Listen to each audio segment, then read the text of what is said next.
All right, first stop, some good old gasoline. Only the best for Green Goblin.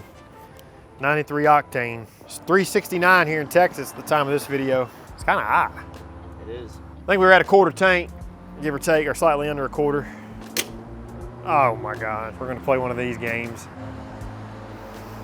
I don't think we've ever calculated miles per gallon, not that it matters, but I'd say, what, 20, 22?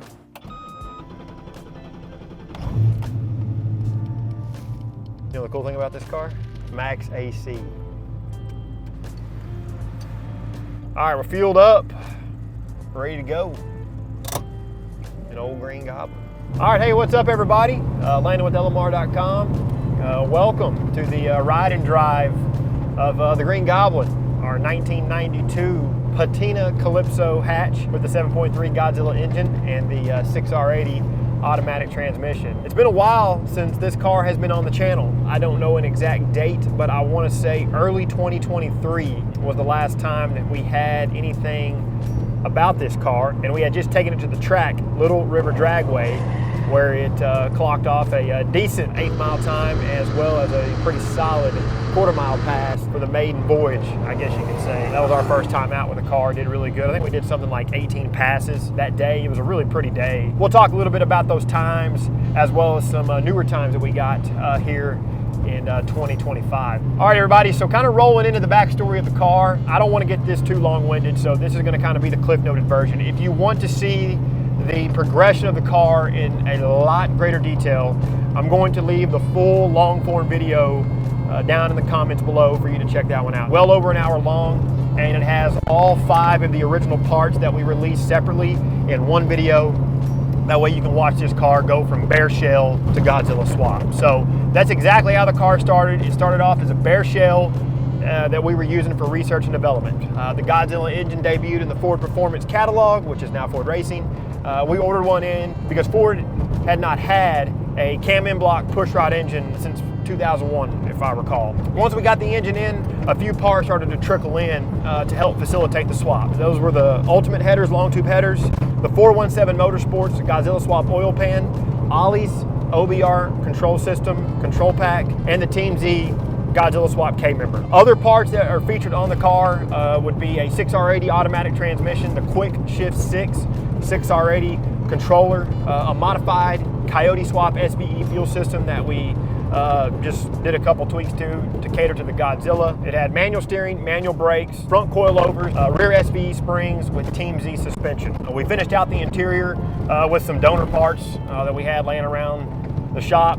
Cameron Brady spray painted it all black with the LMR paint system. It turned out really, really well. Ultimately had a finished, complete car. All right, so now let's move into some bullet points, you know, that we've seen through comments as this car has been released. And I think the first one, well, you can put a Coyote in it and make more horsepower. Well, here's the thing.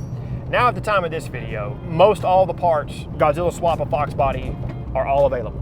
If you were to go look at the part selection and compare cost, I would argue that the Godzilla is very close to a Coyote. It's all going to boil down to personal preference. I think that's the case for anything that we're doing. But as far as the power is concerned, oh, the Coyote makes this much power. Well, here's the thing. The Coyote doesn't make 480 pound-feet of torque. On a very good day, a Coyote is going to make 390, maybe 400 pound-feet of torque. So we're talking nearly 100 pound-feet of torque more with the Godzilla than the Coyote. And I can tell you this, when you rip this car, when you punch it, the torque is there. And I'm about to just hit it real quick right now.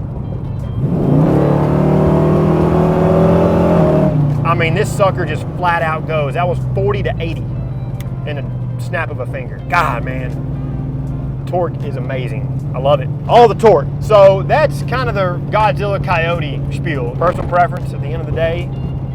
I can tell you this much. I've driven Coyote swap cars and now I've driven a Godzilla swap car, and they're both two totally different animals.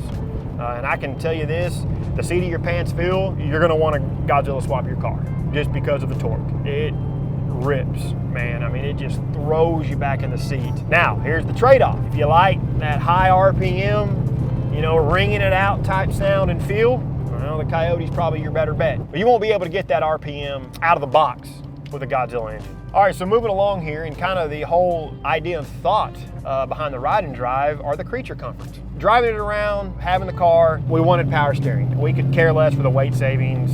We could care less for any of that because being able to turn this with one finger is absolutely amazing. You know, compared to, you know, Popeye the Sailor Man having to turn the dang steering wheel. Before Foxtoberfest 2025, we wanted to add those creature comforts to the car. We also wanted to change the look up just a little bit. So we swapped out the gloss black SV Drag Classic drag wheels for a set of silver 17-inch ponies. Look absolutely amazing in the car. Mickey Thompson front tire, Mickey Thompson drag radial out back. The Team Z lower control arms were swapped out for Maximum Motorsport weight jackers because the car needed to come down just a little bit in the rear, and on a solid axle car without going to a coilover, the Maximum Motorsport weight jacker arm is the best way to do that. There's a screw on underneath the perch, and that allows you to dial in that ride height in the rear the way you want it. With those changes, along with power brakes and power rack, the car was ready to take on Foxtoberfest. We drove out there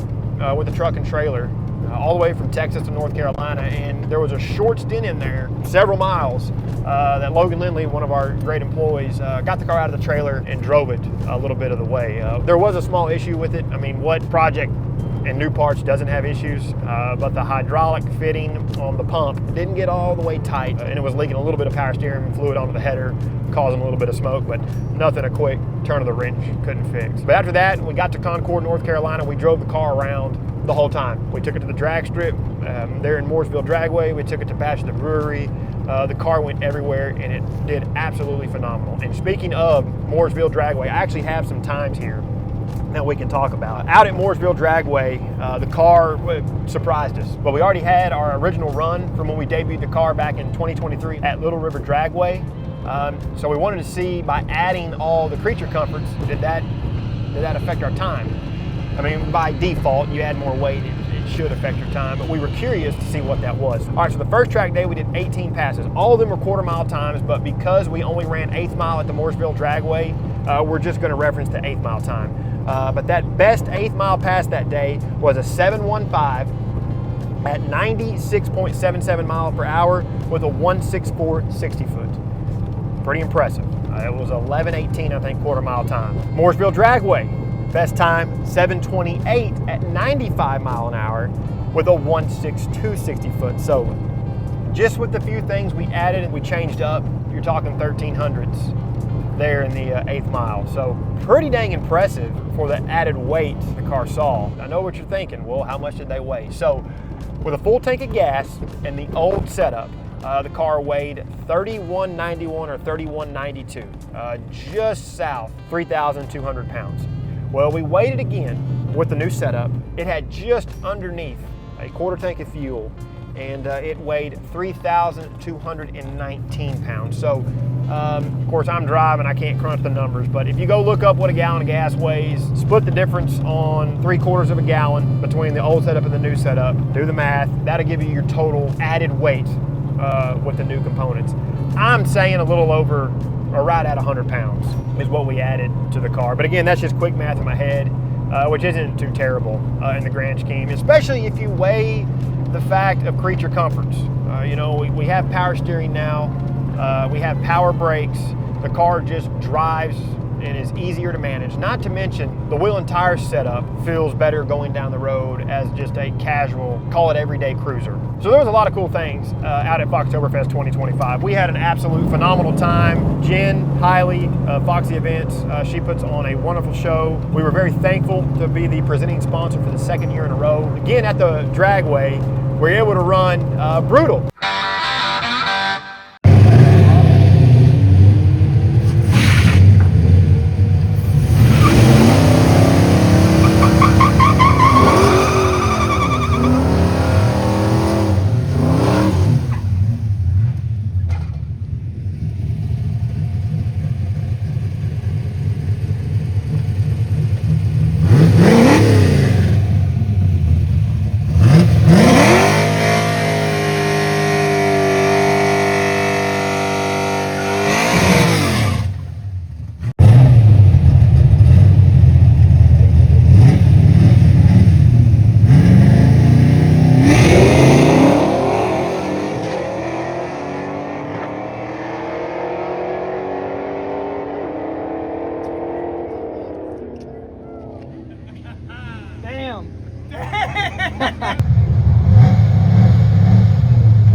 was actually really, really close. I think he squeezed out a 706.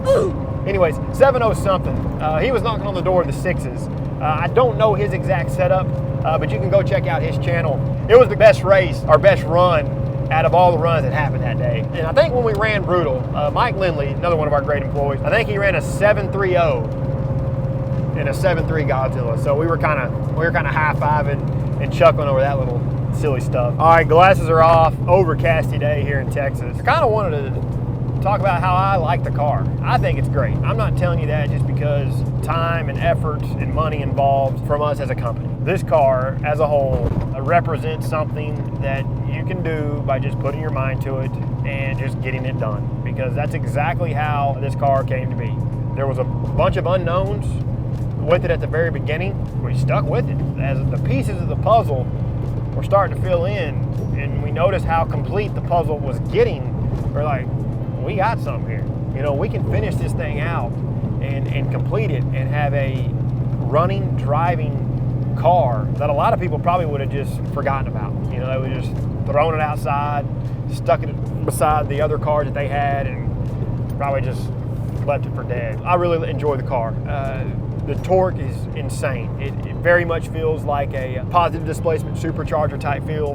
When you punch it, the power is there. It's definitely one of those things where you don't appreciate it until you can sit in that passenger seat, or you can sit here in the driver's seat and just feel the difference between a Coyote swap for comparison, full bolt-on 302, or something like that. I don't have a lot of time in the car. I mean, I have some time, but I think when we go and do these things, these ride drives, it's almost good sometimes not have too much experience with it, maybe. I can say for myself, I drove this car a little bit without power steering and all that stuff, and I drove this a bunch when we were in Foxtoberfest. Car is day and night difference, but it feels so much better, and it runs so good. It gets down.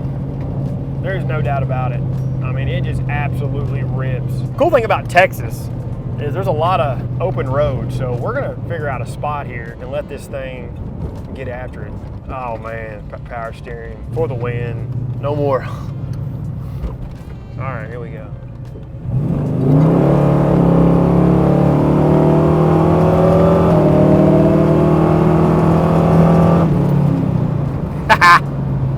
Gotta love it, man. You gotta love it. Oh, that's fun. Woo! All right, fellas, that's a wrap. Hope y'all enjoyed this one. We always like these ride and drives because our efforts here are to take you along for the ride, give you our perspective of it, hopefully get you involved in the comments, give us your point of view of it. You know, maybe what you would have done a little differently, what you like about the car, what you don't like about the car. I think down there, everybody's sharing their thoughts and their ways of thinking. I think that's is a good reminder, kind of what makes this hobby, for lack of a better word, so cool, you know, because we all do things just a little bit differently. There's no cookie cutter way to do any of it. Comment below, let us know what you think. What should we do next to the old Green Goblin? We've got the amenities on it. It's still got a rear gear for some boost, you know, 327 rear gear. Sky's the limit, I guess they say. So we'll see y'all later. If y'all find value in what we're doing, please consider liking the video, subscribe to the channel, turn on notifications, and then until we see you in the next one for all things Godzilla Swap Fox Body. Keep it right here at The Real Enthusiasts, LMR.com.